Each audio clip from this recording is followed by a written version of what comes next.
ಇಲ್ಲ ಕಣಕ, ನಾನು ಯಾಕೆ ಸುಳ್ಳು ಹೇಳಿ? ಫೋನು ಮಾಡಲ, ಎಂಥದ್ದು ಇಲ್ಲ. ಹಂಗೆ ಫೋನ್ ಮಾಡೋರಾಗಿದ್ದರೆ ನಾನು ಅಪ್ಪಾಜಿನ ಕರೆಸ್ಕೊಂಡು ಇಲ್ಲಿಗೆ ಬರುವಾಗ ಒಂದು ಮಾತು, ಬೇಡ ಯಾಕೆ ಹಂಗೆ ಹೋಗ್ತೀರಿ, ಹೋಗೋದಾರ ನಾನೇ ತೊಗೊಂಡೋಗಿ ಬಿಡ್ತೀನಿ ಅಂತ ಹೇಳೋಕ್ಕಾತಿರ್ಲ. ನೀನೇ ಯೋಚನೆ ಮಾಡು. ನಿಜ ಹೇಳ್ಬೇಕಂದ್ರೆ ಅವ್ರು ಹಂಗೇನಾದ್ರು ಒಂದು ಮಾತು ಹೇಳಿದ್ರು ನಾನು ಅಲ್ಲೇ ಇರ್ತಿದ್ದೆ ಗೊತ್ತಾ. ಹೆಂಗಾದ್ರು ಸುಧಾರಿಸ್ಕೊಂಡು ಹೋಗೋಣ ಅಂತ ಯೋಚನೆ ಮಾಡ್ತಿದ್ದೆ. ಅವರು ಎಷ್ಟು ಗಟ್ಟಿ ನಿರ್ಧಾರ ಮಾಡಿರ್ಬೇಕಾರೆ ನಾನು ಯಾಕೆ ಅಲ್ಲಿರ್ಬೇಕು ನೋಡೋಣ ಹೇಳ. ತೀರಾ ಅವ್ರಿಗೆ ಬೇಡ ಆದಮೇಲೂ ಎಂತ ಹೇಳೋದು ಮರತಿ. ಈಗ ಒಂದು 6 ತಿಂಗಳ ಹಿಂದೆಲ್ಲ ಫೋನ್ ಮಾಡಿದಾಗ ಆರಾಮದಾರೆ, ನನ್ನ ಹತ್ರ ಕ್ಲೋಸ್ ಆಗಿ ಇರ್ತಾರೆ ಅಂಥೇಳೆಲ್ಲ ಹೇಳಿದ್ದಲೆ. ಮತ್ತು ಎಂತ ಆಯ್ತಾ ಆ ಮನುಷ್ಯಗೆ? ಇದ್ದಕ್ಕಿದ್ದಂತೆ ಆಗಿದ್ದಾರು ಎಂತ ಮರತಿ. ಅದು ಒಳ್ಳೆ ಟೈಮಲ್ಲಿ ನೋಡು, ಈ ಪವನನ ಮದುವೆ ಹೋಗದೇ ಇದ್ದರೆ ಎಲ್ಲರಿಗೂ ಗೊತ್ತಾಗ್ತದೆ. ನನಗೆ ಎಂತ ಮಾಡ್ಬೇಕಂತಲೇ ಗೊತ್ತಾಗಲ್ಲ. ಅದಕ್ಕೆ ನಾನು ಇನ್ನೇ ಇಡೀ ಫೋನ್ ಬಂದರೆ ಫೋನೇ ರಿಸೀವ್ ಮಾಡೋಕ್ಕೆ ಹೋಗಲ್ಲ. ರಿಸೀವ್ ಮಾಡೋರು ಎಂತ ಹೇಳೋದು, ನಾನಾದರೂ ಇದೊಂದು ರೀಸನ್ ಕೊಡ್ಬೋದು ಅಂತ ಮಾಡೋಣ, ಬರೋಕ್ಕಾಗಲ್ಲ ಅಂತ. ನೀನೇನಂತ ಕೊಡ್ತೀಯ? ಅದು ನಿನ್ನ ಗಂಡಲ್ಲಿ ಹೋಗ್ತಾರೆ, ನೀನು ಹೋಗದೇ ಇದ್ದರೆ. ನಾ ಹೇಳೋದಾದರೆ ಅಪ್ಪಾಜಿ ಅಮ್ಮನ ಜೊತೆ ನೀನು ಹೋಗಿಬಿಡ್ತೀಯ ಅದ್ಲಾಗ ಮದುವೆಗೆ? ಸಾಧ್ಯನೇ ಇಲ್ಲ ಅಕ್ಕ, ನಾನಂತೂ ಹೋಗಲ್ಲ, ಯಾವ ಕಾರಣಕ್ಕೂ ಹೋಗಲ್ಲ. ಯಾರು ಏನು ಬೇಕಾದ್ರೆ ಅಂದ್ಕೊಂಡ್ಲಿ, ನಾನು ಅದನ್ನೆಲ್ಲ ಕೇರ್ ಮಾಡಲ್ಲ. ಹೋಗಲ್ಲ ಅಂದರೂ ಹೋಗಲ್ಲ. ನೀ ಹೇಳ್ತೀಯಲ್ಲ, ಹೋದರೆ ಇನ್ನೂ ಹೆಚ್ಚಿನ ಅವಾಂತರ ಆಗ್ತದಲ್ಲ ಗೊತ್ತಾನೋ. ನನಗಂತೂ ಅವ್ರ ಮುಖ ನೋಡೋಕ್ಕೂ ಇಷ್ಟ ಆಗಲ್ಲ, ಮಾತಾಡೋಕ್ಕೂ ಇಷ್ಟ ಆಗಲ್ಲ. ಯಾರು ಮೂರನೇ ಇರ್ತಾರೋ ಅಲ್ಲಿದ್ದರೆ, ಇಲ್ಲದೆ ಹೋದ ಡೌಟ್ ಅಲ್ಲೇ ಶುರು ಆಗ್ತದೆ. ಅಲ್ಲ, ಒಂದು ಪಕ್ಷ ಡೌಟ್ ಶುರು ಆಗ್ತದೆ ನಾನು ಹೋಗದಿದ್ರೆ ಅಂತೀಯಲ್ಲ. ಇವತ್ತಲ್ಲ ನಾಳೆ ಗೊತ್ತಾಗಲೇಬೇಕು. ನಾಳೆ ಗೊತ್ತಾಗೋದು ಇವತ್ತೇ ಗೊತ್ತಾಗಲಿ, ಅದರಲ್ಲೇನೋ. ಕೇಳಲಿ, ಅಲ್ಲಿ ಪೂರ್ವಿತ ಯಾಕೆ ಬರಲ್ಲ ಅಂತ ಎಲ್ಲ ಕೇಳ್ತಾರಲ್ಲ, ಆನ್ಸರ್ ಮಾಡಲಿ, ಗೊತ್ತಾಗಲಿ ಸ್ವಲ್ಪ ಅವರಿಗೂ. ಪೂರ್ವಿತೆಗೆ ಹೇಳಿದ್ರೆ ಅರ್ಥ ಆಗಲ್ಲ. ಇಲ್ಲಿ ಇವರಿಗೆಲ್ಲ ಏನಾದ್ರು ಹೇಳ್ಕೋಬೋದು. ನಮ್ಮನೇಲಿ ಇವ್ರು ಹೋಗ್ತಾರೆ ಮದುವೆಗೆ, ನಾನು ಹೋಗದೇ ಇದ್ದಿದ್ದಕ್ಕಾದ್ರೂ ಕಾರಣ ಕೊಡ್ಬೋದು.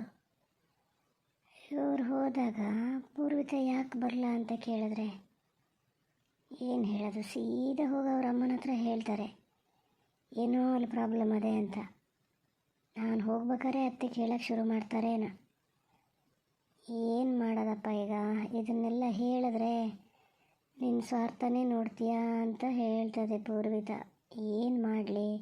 ಅಲ್ಲ ಪಾಪ, ಹಂಗಂತ ನೀ ಹೋಗು ಅಂತ ಹೇಳೋಕ್ಕೂ ಆಗಲ್ಲ ಅವಳಿಗೆ. ಅವಳದು ಎಂಥದೇ ಅಕ್ಕ, ಎಂತ ಯೋಚನೆ ಮಾಡ್ತಿದ್ದೀಯಾ? ಹೆಂಗಾರು ಮಾಡಿ ಪೂರ್ವಿತಲ್ಲಿ ಹೋಗ್ಬೋದಿತ್ತು ಅಂತ ಅಂದ್ಕೊತಿದ್ದೀಯೇನಲ್ಲ. ಆ ಥರ ಎಲ್ಲ ಯೋಚನೆ ಇದ್ದರೆ ನೀನು ತಲೆಯಿಂದ ತೆಗೆದು ಹಾಕ್ಬಿಡು. ನೀನಲ್ಲ, ಅಷ್ಟೆಲ್ಲ ಸಹಿಸ್ಕೊಂಡಿರೋಕ್ಕೆ ನಂಗೆ ಆಗಲ್ಲ. ಅಲ್ಲ ಪೂರ್ವಿತ, ಇದ್ದಕ್ಕಿದ್ದಂತೆ ಹಿಂಗೆ ಬಿಟ್ಟು ಬರೋದಕ್ಕಿಂತ ಏನು ಅಂತ ಒಂದು ಕಾರಣನಾರು ಕಂಡು ಹಿಡ್ಕೋಬೋದಲ್ಲ. ಕಂಡು ಹಿಡಿಯೋಕ್ಕೆ ಏನದೆ, ಗೊತ್ತಾಗ್ಯದಲ್ಲ.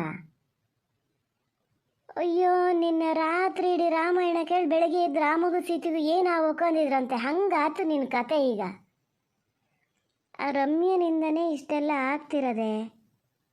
ಅವ್ರ ಗಂಡ ಹೆಂಡತಿ ಚೆನ್ನಾಗಿರೋಷ್ಟೊತ್ತಿಗೆ ಇವರು ನನ್ನ ಹತ್ರ ಚೆನ್ನಾಗೇ ಇದ್ದರು. ಬಹುಶಃ ಅಲ್ಲಿ ಏನೋ ಶುರು ಆತಲ್ಲ, ಏನು ಮನಸ್ಸಲ್ಲಿ ಇನ್ನು ಎಂತ ಅದೆಯಾ ಇವ್ರ ಕಾರಣಕ್ಕೆ ಏನು ಅವಳು ಗಂಡಗೆ ಡೈವರ್ಸ್ ಕೊಡ್ತಾ ಇದ್ದಾಳ, ಎಲ್ಲ ಮಾತಾಡ್ಕೊಂಡೇ ಮಾಡ್ತಾ ಇದ್ದಾರೆ ಏನೋ, ಯಾರಿಗೆ ಗೊತ್ತು? ಅವ್ರವ್ರ ಡಿಸೈಡ್ ಮಾಡ್ಕೊಂಡಾಗ ನಾನೇನು ಮಾಡೋಕ್ಕಾಗ್ತದೆ? ಒಳ್ತು ಅನ್ನೋ ಪೂರ್ವಿತ, ಆ ಥರ ಎಲ್ಲ ಸುಮ್ಮನೆ ಬೇರೆ ಹೆಣ್ಮಕ್ಳ ಬಗ್ಗೆ ನಾವು ಮಾತಾಡಬಾರ್ದು ಕಣೆ. ಎಷ್ಟು ಸಲೀಸಾಗಿ ಹೇಳಿಬಿಟ್ಟಲ್ಲ ನೀನು. ನಾ ಹೇಳ್ತಿದ್ದೀನಿ ನಿನಗೆ, ರಮ್ಯಾ ಆ ಥರದ ಹುಡುಗಿ ಅಲ್ಲ. ಅವ್ರ ಸಮಸ್ಯೆ ಏನದೆಯೋ ಇನ್ನು.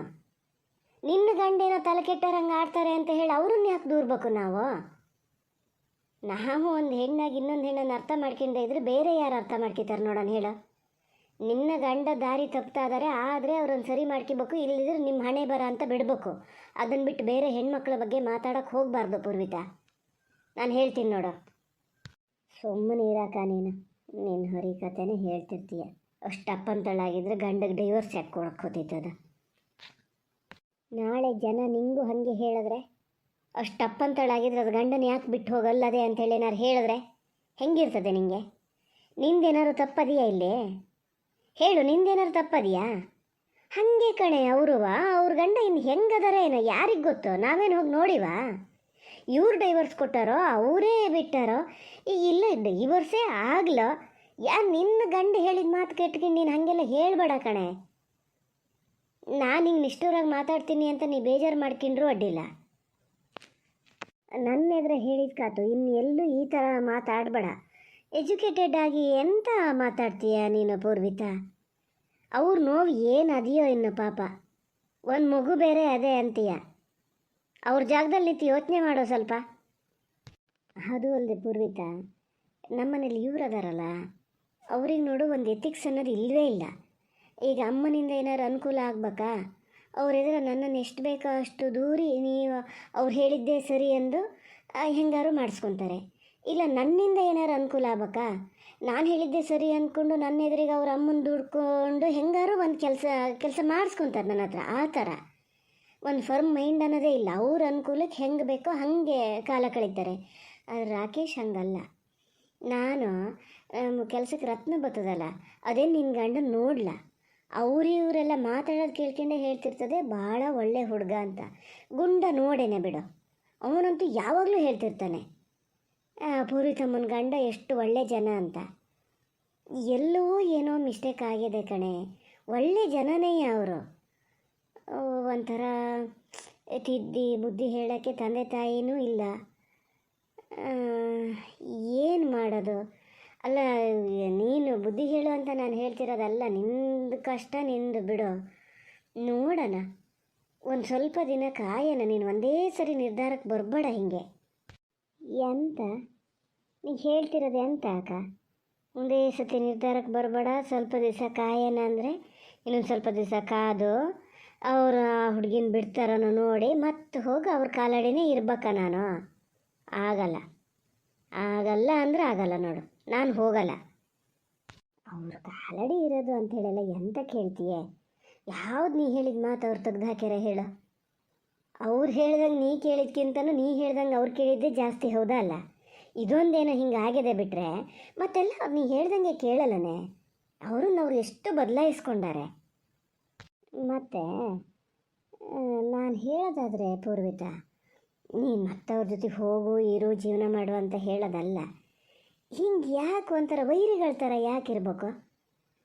ನಿಂಗೆ ಅವ್ರು ಬೇಡ ಸರಿ, ಮಾತುಕತೆ ಆಡ್ಕೊಂಡಿದ್ರೆ ಏನಾಗ್ತದೆ? ಮದುವೆಗೆ ಹೋದರೆ ಅವ್ರ ಮನೆಗೆ ಹೋಗೋದು ಬೇಡ, ಅಪ್ಪಾಜಿ ಅಮ್ಮನ ಜೊತೆ ಹೋಗು, ಒಂದು ಹಿಂಗೆ ಮಾತಾಡೋ ಇರೋ ಅಷ್ಟೇ. ಅವಾಗ ಜನಕ್ಕೂ ಏನೂ ಗೊತ್ತಾಗಲ್ಲ. ಮುಂದೊಂದು ದಿವಸ ಅಕಸ್ಮಾತ್ ನಾ ಹೇಳಿದ್ದು ಹಾಗೆ ಆಗ್ತದೆ ಅಂತಲ್ಲ, ನಿಂಗೆ ಏನಾರು ಅವ್ರ ಜೊತೆನೇ ಜೀವನ ಮಾಡಬೇಕು ಅಂತ ಅನಿಸಿದ್ರೆ ಆರಾಮಾಗ ಇದ್ರಾತು, ಯಾರಿಗೂ ಏನೂ ಗೊತ್ತಾಗಲ್ಲ. ಈಗ ಬೇಡ ಅಂದರೆ ಬಿಟ್ಕೊಂಡು ಇದ್ದಾತು. ಮಾತಾಡ್ಕೊಳ್ಳೋದ್ರಲ್ಲಿ ಏನದು? ಏನು ಗಂಡ ಹೆಂಡತಿಯಾಗೆ ಮಾತಾಡಬೇಕು ಅನ್ನೋದೇನಿಲ್ಲ. ಯಾರು ಹಿಂಗೆ ಪರಿಚಯಸ್ಥರ ಹತ್ರ ನೀನು ಮಾತಾಡಲ್ಲ, ಹಂಗೆ ಮಾತಾಡ್ಕೊಂಡಿದ್ರೆ ಆತಪ್ಪ. ಹಂಗೂ ಹಿಂಗೂ ನೀನು ನನ್ನಲ್ಲಿ ಸಾಗು ಹಾಕೋದ್ರೊಳಗೆ ಇದ್ದೀಯ. ನೀನು ಮಾತಾಡೋದ್ರಲ್ಲೇ ಗೊತ್ತಾದದೆ ಬಿಡು. ಯಾರು ಅಮ್ಮ ನಿನ್ನ ತಲೆಗೆ ತುಂಬಿರ್ಬೇಕು ಅಲ್ಲ? ಖಂಡಿತ ಇಲ್ಲ ಪೂರ್ವಿತಾ. ಅಮ್ಮ ಹೇಳಿ ಅಪ್ಪಾಜಿ ಹೇಳಿ ಇಲ್ಲ ನೀನು ಹೇಳಿ ಅದೇ ಪ್ರಕಾರ ನಡ್ಕೊಳೋ ಕಾಲ ಹೋಗಿದೆ. ನಂಗೆ ಜೀವನ ತುಂಬ ಪಾಠ ಕಲಿಸಿದೆ. ಒಂದು ಯಾವ್ದಾರು ಇದ್ದರೆ ಅದನ್ನು 10 ಥರ ಯೋಚನೆ ಮಾಡ್ತೀನಿ. ಹಾಗೆ ಯೋಚನೆ ಮಾಡಿದಾಗ ನಂಗೆ ಅನಿಸೋದು, ರಮ್ಯಾ ನೋಡು ಭಾಳ ಒಳ್ಳೆ ಹುಡುಗಿ. ಅವಳು ಯಾವ ಕಾರಣಕ್ಕೂ ನಿನ್ನ ಗಂಡನ ಒಪ್ಕೊಳಲ್ಲ. ಅವ್ರ ಜೀವನದಲ್ಲಿ ಏನು ಬಂದದ ಅವ್ರು ಇದು ಮಾಡಿದ್ರೆ ಅವ್ರ ಮಗುನ ಅವರೇ ಸಾಕ್ತಾರೆ ಬಿಟ್ಟರೆ ಇನ್ನೊಂದು ಮದುವೆ ಆಗೋದು ಗೊಡವೆಗಂತೂ ಅವ್ರು ಹೋಗಲ್ಲ. ನಿನ್ನ ಗಂಡನಾರು ಅಷ್ಟೇ, ಯಾವ್ದಾದ್ರು ಒಂದು ತಲೆಗೆ ಹಚ್ಕೊಂಡು ಬಿಟ್ಟರೆ ಅದನ್ನೇ ಹಚ್ಕೊಳ್ಳೋದು ಜಾಸ್ತಿನೇ ಏನೋ ಕಣೆ. ಅದನ್ನು ನಿಧಾನದಿಂದ ಸ್ವಲ್ಪ ಸರಿ ಮಾಡ್ಬೇಕೇನೋ. ಅವರು ಗಮನಕ್ಕೆ ಬಂದರೆ, ಇಲ್ಲ ರಮ್ಯಾ ಯಾವತ್ತಿದ್ರೂ ನನ್ನ ಜೊತೆಗೆ ಬರಲ್ಲ ಅಂತ ಗೊತ್ತಾದರೆ ಎಲ್ಲಿಗೆ ಹೋಗ್ತಾರೆ? ವಾಪಸ್ ಬಂದೇ ಬರ್ತಾರೆ. ಅಲ್ಲ ಅಕ್ಕ, ನೀನು ಮಾತಾಡೋದು ನೋಡಿದ್ರೆ ಇಷ್ಟೆಲ್ಲ ಓದ್ಕೊಂಡು ಬರ್ಕೊಂಡಳು ಆಡೋ ಮಾತಿನ ಥರ ನನಗೇನು ಕಾಣಲ್ಲ ನೋಡು. ಅಲ್ಲ, ನನಗೂ ಒಂದು ವ್ಯಕ್ತಿತ್ವ ಅಂತ ಅದೇ ಕಣೆ. ನೀ ಯಾಕೆ ಅದನ್ನು ಕನ್ಸಿಡರ್ ಮಾಡಲ್ಲ ನೀನು? ಅವ್ರು ಬೇಡ ಅಂದಾಗ ಅಲ್ಲಿಂದ ಹೋಗ್ಬಿಡ್ಬೇಕು. ಇಲ್ಲ ಅವರಿಗೀಗ ಬೇರೆ ಯಾರು ಗತಿ ಇಲ್ಲ, ಎಲ್ಲರೂ ಅವ್ರನ್ನ ಬಿಟ್ಟರು ಅಂದಾಗ ಮತ್ತೆ ನಾನು ವಾಪಸ್ ಅವ್ರ ಜೊತೆಗೆ ಹೋಗ್ಬೇಕು. ನನಗೂ ಯಾರೂ ಇಲ್ಲ ಅನ್ನೋ ಥರ ಯಾಕೆ ಹಂಗಾಗ್ಬೇಕು? ಹೀಗೆ ನಿನ್ನ ಥರ ಯೋಚನೆ ಮಾಡೋದ್ರಿಂದನೇ ನಮ್ಮ ಹೆಣ್ಮಕ್ಳ ಪರಿಸ್ಥಿತಿ ಇಲ್ಲಿಗೆ ಬಂದು ನಿಂತಿದ್ದೀಗ. ನಿನಗಿಂತ ಅಮ್ಮನೇ ಎಷ್ಟೋ ವಾಸಿ ಬಿಡು. ಒಂದು ಸತಿ ಹೇಳಿದ್ರೆ ಅರ್ಥ ಮಾಡ್ಕೊಂಡು ಸುಮ್ಮನೆ ಆಗ್ತದೆ. ಈ ಥರ ನಿನ್ನ ಥರ ಬ್ರೈನ್ ವಾಶ್ ಮಾಡೋಕ್ಕೆ ಬರಲ್ಲ. ನಾನು ಹೋಗಿ ಹೋಗಿ ನಿನ್ನ ಹತ್ರ ಮಾತಾಡ್ತಾ ಕೂತ್ನಲ್ಲ ನೋಡಿ, ಹಿಂಗೆ ಹೇಳಿದ್ರು ಪೂರ್ವಿತ್ ಸಿಟ್ಟೇ ಮಾಡ್ಕೋತಾಳೆ. ನೀವು ಏನು ನನಗೆ ಬೈತಿದ್ದೀರೇನಾ ಯಾವಾಗಲೂ ಹೀಗೆ ಮಾಡ್ತೀಯ ಅಂತ. ಈಗ ನಾನು ಹೇಳೋದಾದರೆ ರಾಕೇಶ್ ಭಾಳ ಕೆಟ್ಟ ಮನುಷ್ಯ ಏನಲ್ಲ. ಏನದೆಯೋ ಅವ್ರ ತಲೆಯಲ್ಲಿ ಪಾಪ ತಂದೆ ತಾಯಿನ ಬೇರೆ ಕಳ್ಕೊಂಡಿದ್ದು, ಒಂದು ಯಾವುದೋ ತಲೆಯಲ್ಲಿ ಕೂತು ಹಿಂಗೆ ಮಾಡ್ತಾ ಇದ್ದಾರೆ. ಹಂಗಂತೇಳಿ ಅವ್ರಿಗೆ ಪೂರ್ವಿತಿನ ಮೇಲೆ ಗೌರವ ಇಲ್ಲ ಅಂತೇನಿಲ್ಲ, ತುಂಬ ಗೌರವ ಇದೆ. ಈಗ ಒಂಥರ ತೀರಾ ಕುಡ್ಕೊಂಡು ಬಂದು ಹೊಡೆಯೋದು ಬಡಿಯೋದು, ಹೊಟ್ಟೆಗಿಲ್ಲ ಬಟ್ಟೆಗಿಲ್ಲ ಆ ಥರ ಎಲ್ಲ ಆದರೆ ಹೆಣ್ಮಕ್ಳದ್ದು ಒಂದು ಕಷ್ಟ ಅಂತ. ನನಗೆ ಈ ಥರ ಎಲ್ಲ ಇರಾಗ ಒಂದು ಸ್ವಲ್ಪ ಅವ್ರನ್ನ ಯಾಕೆ ಕನ್ವಿನ್ಸ್ ಮಾಡಬಾರ್ದು? ಎಲ್ಲರೂ ಕೌನ್ಸಿಲಿಂಗ್ ಏನಾರು ಮಾಡಿಸಿ ಅವ್ರನ್ನ ಸರಿ ಮಾಡ್ಬೋದಾ ಅಂತ ನಂಗೆ ಅನಿಸೋದು. ನಿಮಗೆ ಹೆಂಗೆ ಅನ್ನಿಸ್ತದೆ?